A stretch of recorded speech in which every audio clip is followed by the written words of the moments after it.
Bom dia, boa tarde e boa noite a todos. No dia de hoje eu gostaria muito de agradecer à ABBM pela oportunidade de estar vindo aqui falar com cada um de vocês sobre este tema que nos foi proposto. O tema Se Você Quiser, baseando o nosso estudo em passagens do livro Fonte Viva, do livro Espírito de Verdade e do Evangelho segundo o Espiritismo, no capítulo Buscai e Achareis.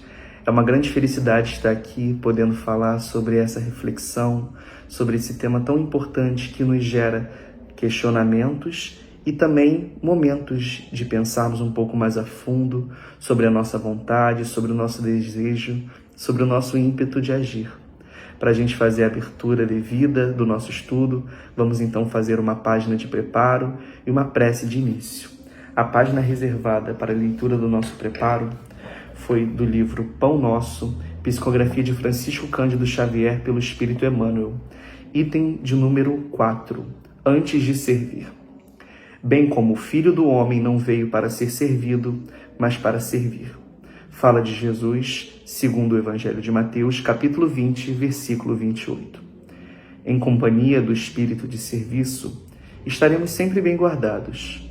A criação inteira nos reafirma esta verdade com clareza absoluta. Dos reinos inferiores às mais altas esferas, todas as coisas servem a seu tempo.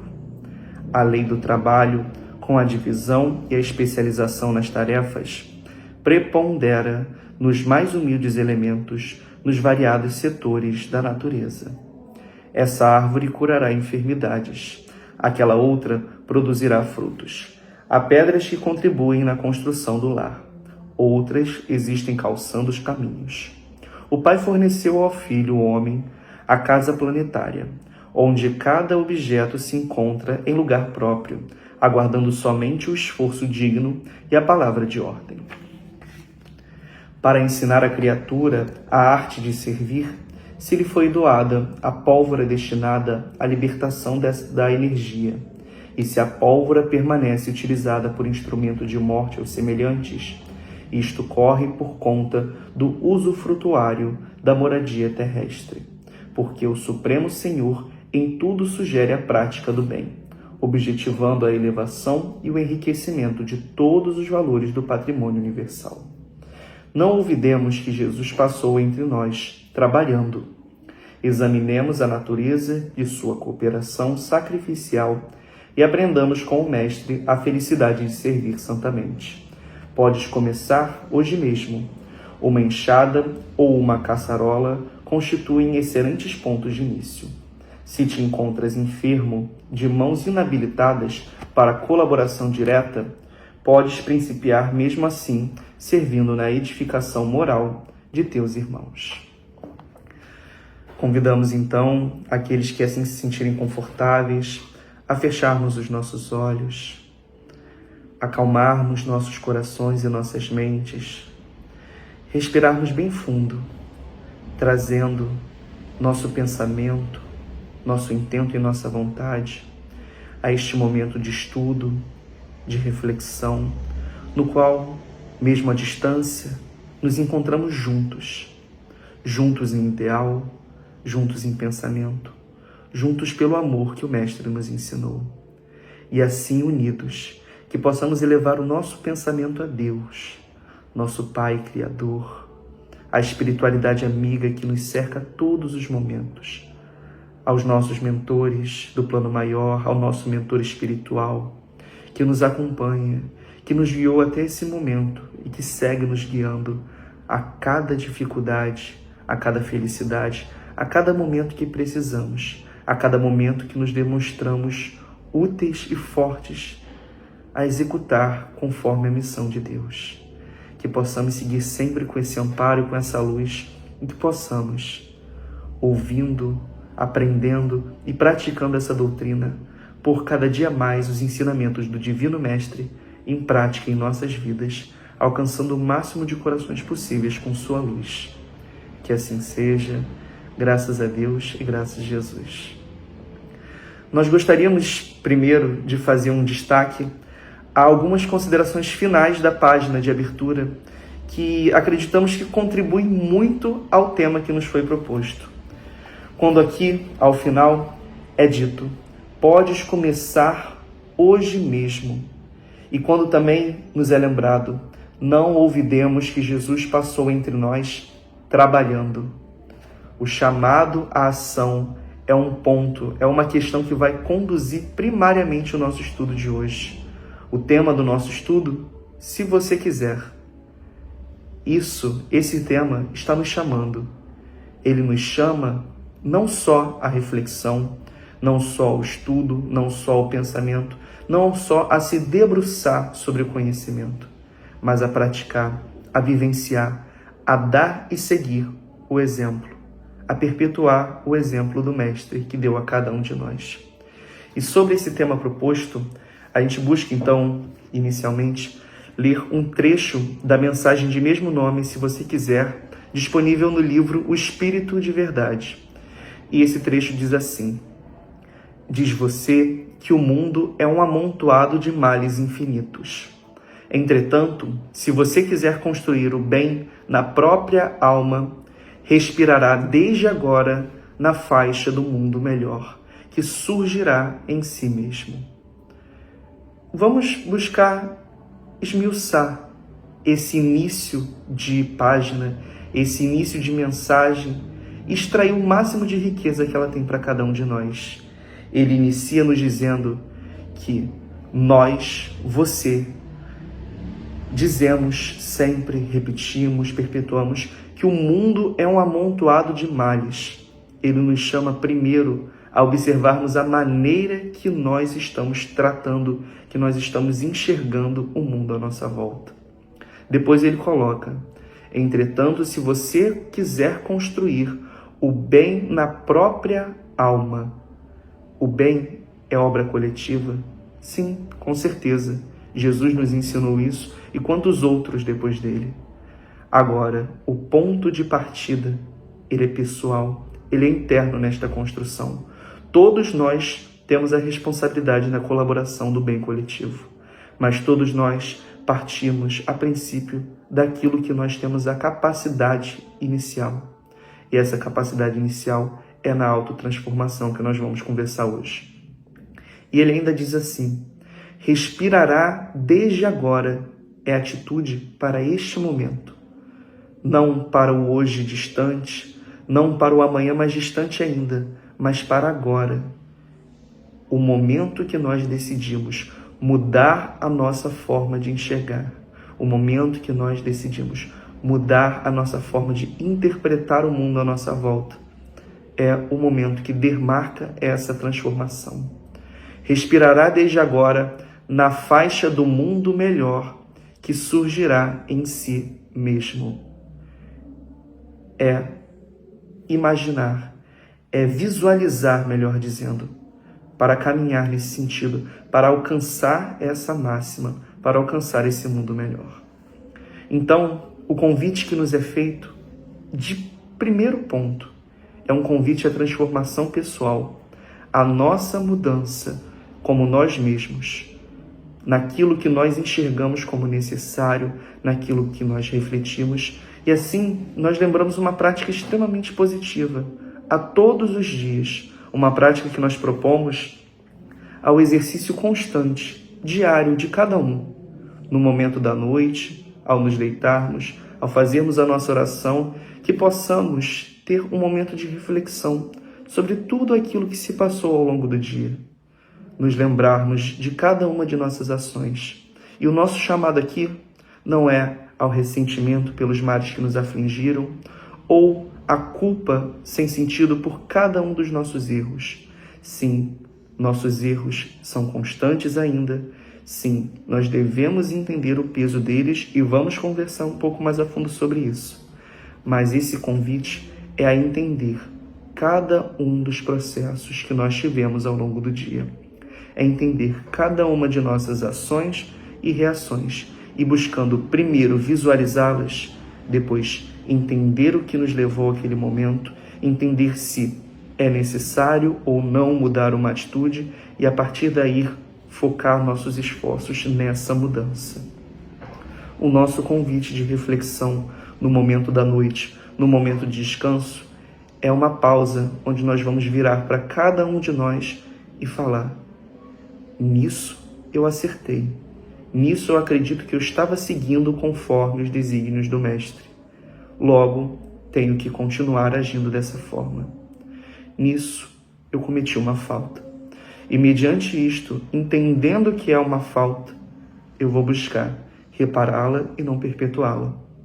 É um exercício simples, mas que necessita constância, dia a dia.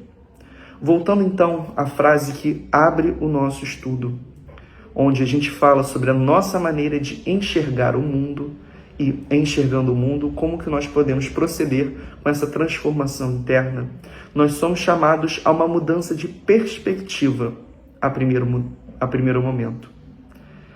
Como que nós enxergamos o mundo à nossa volta? Sobre que olhos nós temos essa visão? Qual ponto de vista nós tomamos e nós ainda gostamos, ainda nos sentimos confortáveis de tomar? Nosso ponto de vista busca o alarde, busca voltar-se apenas à catástrofe, às dificuldades do mundo, aos problemas, ou busca uma visão conciliada, que equilibra, que percebe as dificuldades, sabe o peso delas e sabe a necessidade de agir mediante as faltas próprias e em apoio àqueles que sofrem faltas sociais, coletivas ou gerais? Como que nós estamos tendo essa visão, essa perspectiva? E além, será também que a nossa perspectiva muitas vezes não se volta a ver só o lado positivo e assim, não vendo as dificuldades também, nós não acabamos nos estagnando no aparente conforto? O que a doutrina sempre nos chama é não haver excessos, é o equilíbrio, é a visão equilibrada. Contudo, nós somos chamados também aos olhos da humildade. E para além dos olhos da humildade, os olhos da fé e da confiança em Deus. Então, que a nossa visão sobre o mundo possa, conforme a nossa interpretação, a nossa reflexão, que ela possa ir se alterando e deixar de ser uma visão enviesada só para as coisas ruins ou que se limita a não enxergar as dificuldades onde há necessidade de ação, mas que possamos ter um olhar sereno, equilibrado, mas confiante, que nos possibilite enxergar que hoje está difícil, mas amanhã não necessita estar assim. A mudança de olhar é o primeiro passo. Isso vai impactar diretamente quando nós falamos do assunto de como que nós nos enxergamos também. Porque você praticar a doutrina espírita, você praticar a doutrina do Mestre Jesus, vai causar uma diferença imensa na vida de cada um de nós. Contudo, muitas vezes, a gente espera que essa diferença, que essa mudança seja externa, que ela ocorra fora de nós e assim a gente consiga ver a mudança nos cercando. Contudo, ela não ocorre dessa forma. Por muitas vezes nós passamos por essa mudança e as situações externas seguem iguais. Por muitas vezes nós esperamos, mas vemos cenários contrários quando nós passamos por essa transformação, quando nós seguimos esse caminho, mas vemos que as nossas dificuldades, quanto à vida, quanto ao trabalho, quanto aos estudos, quanto às nossas relações, seguem similares. Contudo, essa transformação é interna. Quando nós verdadeiramente nos dedicamos a essa mudança, a esse aprendizado, a essa vivência, a mudança na perspectiva é a mudança interior. Não é o mundo que se modifica mediante a nossa visão. É a nossa visão que se modifica em relação ao mundo. Passamos a enxergar a possibilidade de melhoria a partir do momento que vemos que somos capazes de melhorar, que somos capazes de enfrentar nossos erros, enfrentar nossas dificuldades, passar por cima de cada uma dessas barreiras que ainda se apresentam ao nosso caminho. Tudo isso é uma jornada de priorizarmos aquilo que passamos a entender como importante. E é uma jornada que nos leva à tranquilidade e à confiança. Por isso que o principal chamado que o Espiritismo nos faz é o chamado à transformação ou à reforma íntima, que é entendermos a nossa necessidade de mudarmos em nossas falhas, entendermos que teremos toda a ajuda para isso, e não só compreendermos, mas termos o ímpeto de seguir. Lá no Evangelho segundo o Espiritismo, a seguinte frase, a seguinte extração do Evangelho de Mateus vai ser apresentada a nós. Pede e se vos dará. Buscai e achareis. Batei a porta e se vos abrirá. Porquanto quem pede, recebe, e quem procura, acha. E àquele que bata a porta, abrir-se-á. Fala de Jesus segundo o Evangelho de Mateus, capítulo 7, versículos 7 e 8. Que a gente possa se ater a cada trechinho dessa mensagem. Em cada um desses momentos, nós vemos uma retribuição dos céus, ou uma retribuição de Deus. Mas essa retribuição, ela não vem ao acaso. Ela vem em resposta a uma ação. Nos será dado aquilo que pedimos, se pedirmos. Acharemos, se buscarmos. A porta se abrirá, se batermos a porta. E ainda ele reforça que porquanto quem pede, recebe, e quem procura, acha. E àquele que bata a porta, abrir-se-á. É necessária a nossa ação. O Espiritismo, a doutrina cristã, ela nos convoca à ação. Quando Jesus se volta à missão de seus apóstolos, ele diz: ide e pregai o Evangelho. Ide, movimento. Nós somos seres em movimento constante, a cada dia. E observar, refletir e direcionar o nosso movimento da melhor maneira possível é o nosso objetivo primordial. Agora, para se ter movimento, para se ter ação, é necessária a vontade. E quando nós falamos de vontade no contexto espírita, ela é um pouco diferente de como que nós compreendemos no dia a dia.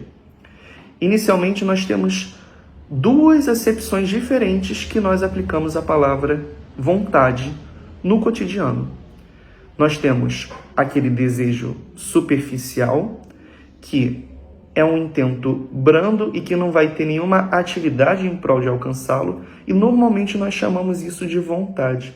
Mas a gente prefere utilizar o termo desejo para essa vontade, para essa vontade abrandada. Então, o desejo seria aquele tipo de vontade onde nós queremos algo. Quero muito uma casa, quero muito um carro, quero muito mudar, quero muito alcançar alguma coisa, mas eu só fico querendo, e não modifico nada. E não vou atrás, e não caminho, e não busco tornar mais fácil aquilo que eu quero. Eu só quero. Eu posso querer muitas coisas.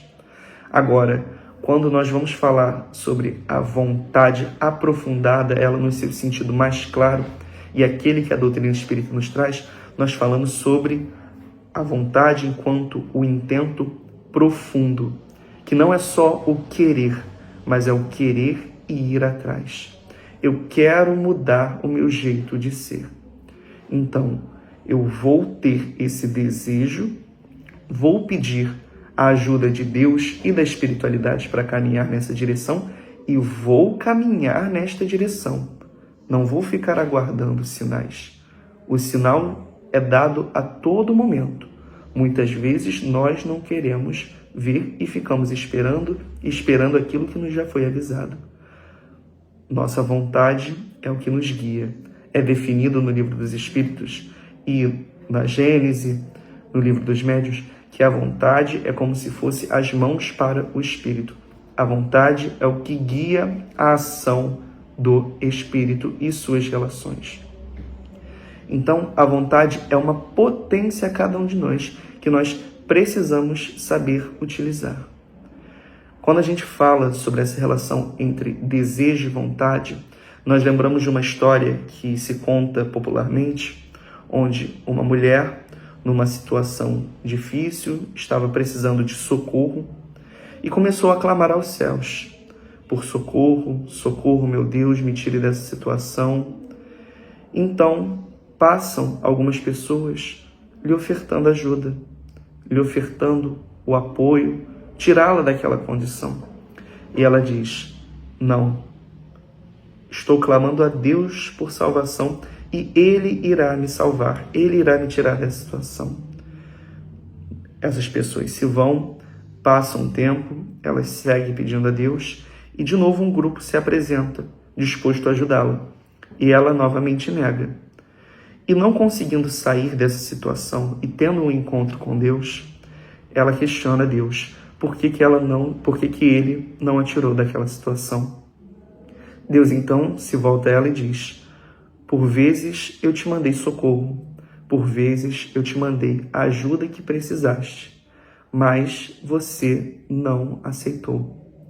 Então nós precisamos confiar, nós precisamos ter fé, nós precisamos pedir apoio, ajuda a Deus, sua inspiração, com certeza. Mas a nossa fé, ela não pode se resumir a uma fé parada, a uma fé que não age. A nossa fé, ela não se resume a uma fé contemplativa. Ela deve ser uma fé ativa, que no dia a dia, que na ação diária, confia e por confiar, age, por confiar, segue. Falando sobre esse assunto, nós lembramos de uma passagem da Epístola de Tiago, capítulo 2, versículo 14 e 17, que fala sobre a fé e sobre as suas obras ou seus frutos, e que diz assim: meus irmãos, que interessa se alguém disser que tem fé em Deus e não fizer prova disso através de obras? Esse tipo de fé não salva ninguém.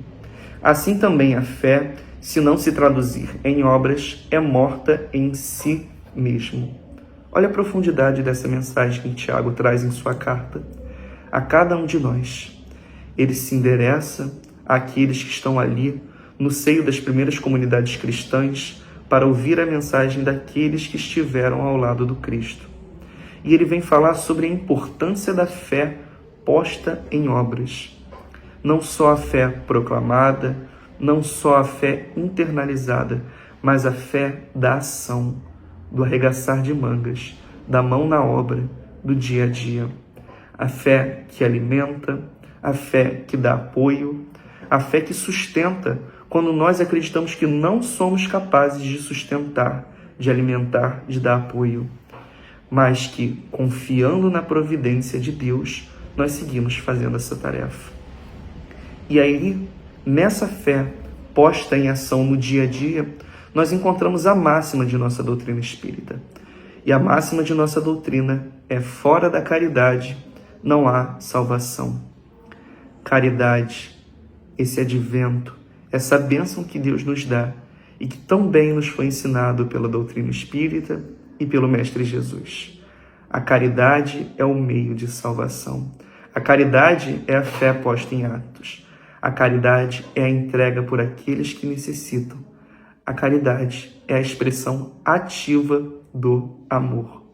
Expressar o amor em atos é ser caridoso.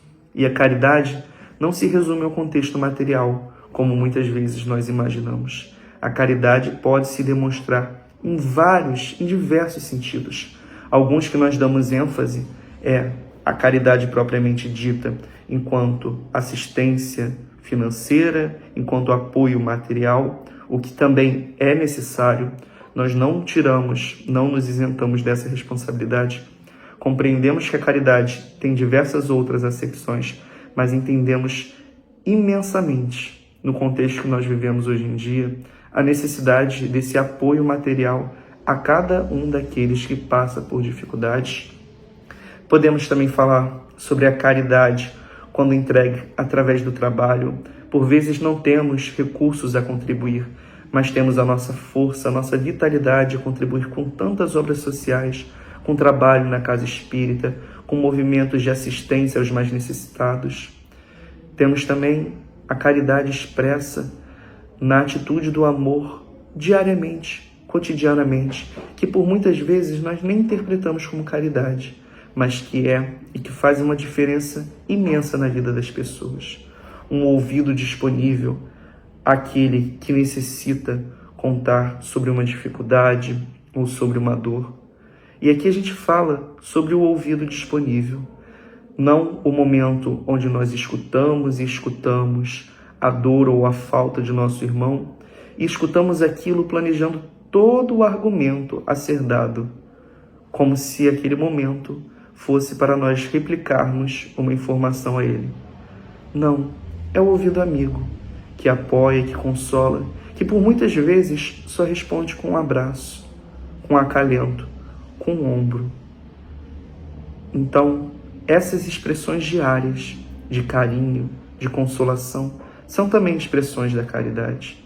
E nós nos recordamos especialmente a caridade no sentido do espírito, no sentido da moralidade, que lá no Evangelho segundo o Espiritismo vai ser categorizada como o sacrifício mais agradável a Deus, que é quando, por entender que algo é certo e que há necessidade de mudança, nós sacrificamos o nosso orgulho e nossas posições falhas anteriores em prol de seguir em paz, de seguir em bem com os nossos irmãos. A caridade expressa na nossa transformação para que possamos manter, preservar ou gerar o bem comum. Que possamos seguir sempre com essa máxima que o Espiritismo nos apresenta. Então, nós vamos sempre colocar a caridade enquanto instrumentos da fé e do amor. É externalizar, é pôr em atos. E essa caridade, essa fé e esse amor nos reclamam vivência ativa, expositiva e resiliente. Ativa pela necessidade da ação. Expositiva, pois muitas vezes nos encontramos em situações de conforto, onde é muito difícil a gente sair daquele momento e nos expormos a uma situação difícil, que não vai nos cobrar calma, tranquilidade, persistência, serenidade. Mas precisamos nos expor a essas situações, principalmente porque na maioria das vezes aqueles que mais necessitam vão necessitar também de nossa tranquilidade, de nossa paciência e de nosso amor entregue a cada um desses. E resiliência, porque o trabalho, a tarefa, a missão, o caminho, ele não é algo de toda simplicidade. Ele é complexo, mas ele é acompanhado de tantos, encarnados e desencarnados, que nos dão a força de seguir em frente, mediante cada dificuldade, mediante cada nova oportunidade de agirmos. Seguimos então por uma passagem do Evangelho segundo o Espiritismo, ainda no capítulo Buscais e Achareis, que diz assim: do ponto de vista terreno, a máxima buscai e achareis é análoga a esta outra: ajuda-te a ti mesmo, que o céu te ajudará. É o princípio da lei do trabalho e, por conseguinte, da lei do progresso, porquanto o progresso é filho do trabalho, visto que este põe em ação as forças da inteligência. Nós trazemos então o contexto das leis morais, que são apresentadas lá na terceira parte do Livro dos Espíritos. Nós falamos aqui sobre lei do trabalho, lei do progresso, e eu gostaria ainda de adicionar a lei de sociedade envolvendo estas duas. Quando a gente fala sobre a lei do trabalho, a gente se volta à atividade como meio de desenvolvimento da humanidade, seja pelo trabalho braçal, pelo trabalho físico, seja pelo trabalho intelectual, seja pelo trabalho caridoso, por todas as formas de trabalho possível. O Espiritismo vai nos demarcar que toda ocupação útil é um modo de trabalho. Então, trabalho é atividade útil, é atividade no bem, e é o modo de nós nos aperfeiçoarmos cada vez mais. O trabalho não se resume àquele que nós cumprimos conforme a nossa jornada para receber o nosso salário. Toda a nossa atividade útil voltada ao bem entra nesse campo. seja o apoio àqueles que necessitam, seja o desenvolvimento de novas habilidades, de novos conhecimentos, seja a ajuda naqueles momentos simples, mas que aquela pequena ajuda faz toda a diferença. E, em contribuição à lei do trabalho, nós temos a lei de sociedade. Cada um de nós fomos criados simples e ignorantes. Assim são criados os espíritos. Contudo, conforme nós vamos evoluindo, nós vamos angariando pontos positivos e pontos negativos, vivências boas e ruins, acertos e faltas. E é construído muitas coisas dentro de nós, muitos conceitos, virtudes e valores. Mas por muitas vezes também é construído o egoísmo, é construído o orgulho. E a lei de sociedade, ela é a melhor para o tratamento do orgulho, que é uma de nossas grandes chagas. A lei de sociedade, ela nos permite a vivência com o diferente, com aquele que pensa diferente de nós, que discorda de nós. E a vivência respeitosa e amorosa nesse contexto é o principal ponto para a gente enfrentar cada uma das barreiras que o orgulho ainda nos apresenta. Quando nós pensamos nas máximas da lei propostas pelo Cristo, nós lembramos sua indicação de primeiro amarmos a Deus acima de todas as coisas e de segundamente amarmos ao próximo como nós mesmos. E ele ainda nos alerta que essas duas leis em conjunto resumem toda a lei de Moisés e os profetas. E quando nós falamos sobre o amor ao próximo, nós gostamos sempre da lembrança de quem é o nosso próximo. O nosso próximo é aquele que está ao nosso lado, é aquele que está no cômodo ao lado, é aquele que está mais distante, em outra casa, em outro bairro, cidade, estado, país, continente. O próximo é aquele que concorda conosco, assim como aquele que discorda de nós. O próximo é aquele que não nos vê da mesma forma, que não nos aceita, que é contrário a nós, mas que ainda assim segue sendo o nosso próximo. E a nossa atividade caridosa, o nosso amor, deve se estender a cada um desses pontos. Não dizemos que, conforme as nossas barreiras, conforme as nossas resistências do hoje, seja fácil esse processo para cada um de nós, mas é um processo de prática diária, que começa-se por aquilo que está mais perto e que, a cada salto, vai alcançando as distâncias. E assim, desenvolvendo pelo meio do trabalho, pela vivência em sociedade, pela atividade amorosa e caridosa, nós vamos culminando em direção à lei do progresso que Deus nos estabelece.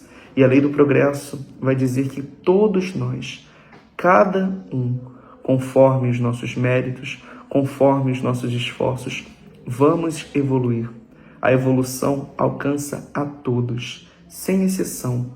E essa evolução significa tranquilizarmos a nossa alma, significa caminharmos em direção à felicidade, que é estar mais próximos de Deus.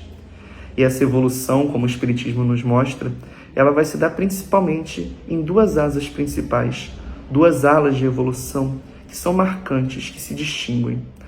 Uma intelectual e outra moral. A asa da intelectualidade é voltada aos nossos conhecimentos técnicos, científicos, ao nosso conhecimento no seu sentido mais estreito. E essa asa é importantíssima para que, conforme o desenvolvimento do conhecimento, da tecnologia, possamos cada vez mais contribuir com aqueles que necessitam de maneiras mais fáceis e assim também ir aprimorando o nosso mundo. Contudo, é necessário também a evolução de outra asa. Nós lembramos o exemplo do pássaro, que, se tiver só uma asa bem funcionando e a outra doente, ferida, o voo não ocorre da melhor maneira possível. E a nossa outra asa é a asa da moralidade, da ética, do entendimento e da prática, na diferenciação entre o que é certo e o que é errado, e na ação persistente nesse caminho. Então, precisamos ainda muito dar forças, nos dedicarmos a essa asa que ainda bate tão fracamente. Nossa ciência, nossa tecnologia tão avançada. Enquanto isso, por não termos a asa da moralidade ainda muito desenvolvida, por quantas vezes Não utilizamos essa ciência e essa tecnologia para fins negativos de destruição.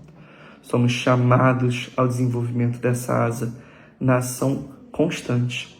Sim, muitas dificuldades se apresentam na nossa jornada.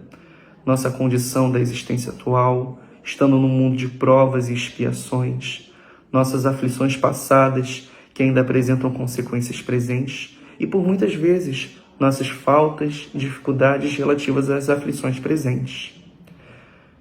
O momento da noite, que lá no início do nosso estudo nós citamos, de pararmos, de refletirmos, é um momento importantíssimo para a identificação de cada uma dessas faltas, de cada uma dessas aflições e da maneira possível de resolvê-las.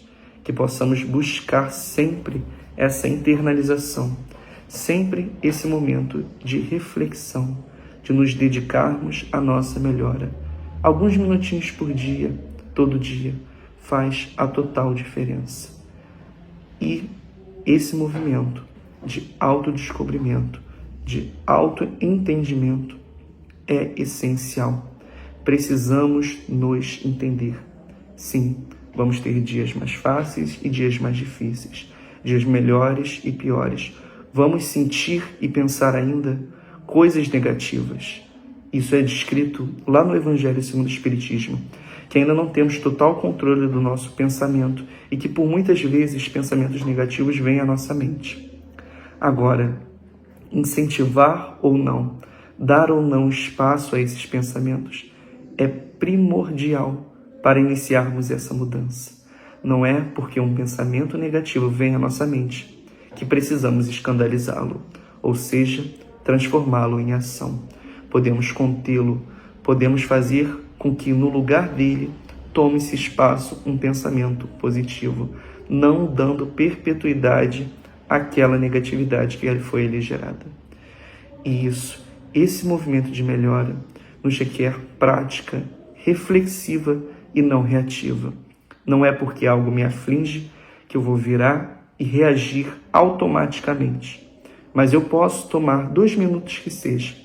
Primeiro, respirar, acalmar a minha alma e pensar: o que aconteceu? Como que isso me aflige? Por que que isso me despertou tal sentimento? Esse sentimento é positivo ou negativo? E a partir disso, qual é a melhor maneira de eu reagir? Então, que possamos buscar essa racionalização e não descontrole, e que essa prática e essa persistência sejam constantes no nosso dia a dia. Nós nos lembramos que sempre teremos apoio nessa jornada, que sempre teremos ajuda, seja da espiritualidade, seja de mecanismos belíssimos e perfeitos que Deus nos deu para que possamos todos evoluir. A reencarnação, as oportunidades sucessivas de melhora são uma bênção da espiritualidade de Deus. As dificuldades, as provas e expiações são uma bênção que Deus nos apresenta para que nós possamos vencer nossas brutalidades que ainda carregamos e continuarmos e seguirmos nesse caminho do bem. Nós nos lembramos de uma passagem do livro Parnaso de Além Túmulo, onde em um dos poemas de Castro Alves é dito o seguinte trecho: é a dor que através dos anos, de algozes e tiranos, anjos puríssimos faz, transmutando neros rudes em arautos de virtudes, em mensageiros de paz. Cada situação pela qual nós passamos é aprendizado, é oportunidade de crescimento para cada um de nós. E conforme Jesus nos lembra da parábola da ovelha perdida, nenhuma ovelha ficará para trás do rebanho. E Deus se alegra grandiosamente quando uma ovelha, ou seja, quando um filho seu que se afasta de sua seara, retorna ao seu caminho. Que possamos ter esse ímpeto de mudança, entender os sacrifícios que o caminho nos requer, mas também entender que o nosso Pai nos guia a esse caminho e que seremos sempre bem acolhidos pela espiritualidade e por Deus, caminhando em sua seara. Para nos encaminhando ao final de nosso estudo, nós trazemos um trechinho ainda do capítulo tratado no Evangelho segundo o Espiritismo, que diz assim: Do ponto de vista moral, essas palavras de Jesus significam: pede a luz que vos clareie o caminho e ela vos será dada. Pede forças para resistirdes ao mal e as terei. Pede a assistência dos bons espíritos e eles virão acompanhar-vos. E, como o anjo de Tobias, vos guiarão. Pede bons conselhos e eles não vos serão jamais recusados. Batei à nossa porta e ela se vos abrirá. Mas pede sinceramente com fé, confiança e fervor. Apresentai-vos com humildade e não com arrogância, sem o que sereis abandonados às vossas próprias forças, e as quedas que derdes serão o castigo do vosso orgulho. Tal o sentido das palavras: buscai e achareis, batei e abrir-se-vos-á. Deus nos chama à ação, nos chama à confiança, e seguindo os intentos de Deus e do Divino Mestre, receberemos todo o apoio necessário. Então, mais uma vez, como diz o tema de nossa palestra, como diz o tema de nosso estudo de hoje, se nós quisermos, podemos alcançar essa transformação pessoal e cada um se transformando ao seu momento, podemos transformar o mundo à nossa volta. Gratidão mais uma vez a oportunidade de estar aqui falando e vamos agora nos direcionar ao momento da nossa prece de conclusão. Convidamos mais uma vez aqueles que se sentirem confortáveis a fecharmos os nossos olhos, elevarmos o nosso pensamento a Deus, ao Mestre Jesus, à espiritualidade amiga e agradecermos pela oportunidade de aqui estarmos juntos nesse estudo, por todos os ensinamentos que o Divino Mestre nos dá e nos traz, por toda a bênção que é a doutrina espírita e cada um dos ensinamentos que ela vem nos trazer para nos lembrar do caminho certo, para nos trazer novamente a segurança do caminho de Deus. Que possamos sempre ser amparados e protegidos por Deus e por essa espiritualidade amiga que alcança a cada um de nós e a cada um daqueles que necessitam. Que assim seja, graças a Deus, graças a Jesus. Se nós quisermos, nós podemos. E que possamos sempre querer seguir o caminho do Divino Mestre. Muito obrigado a todos. Um ótimo dia, manhã, tarde, noite a todos. E um beijo fraterno.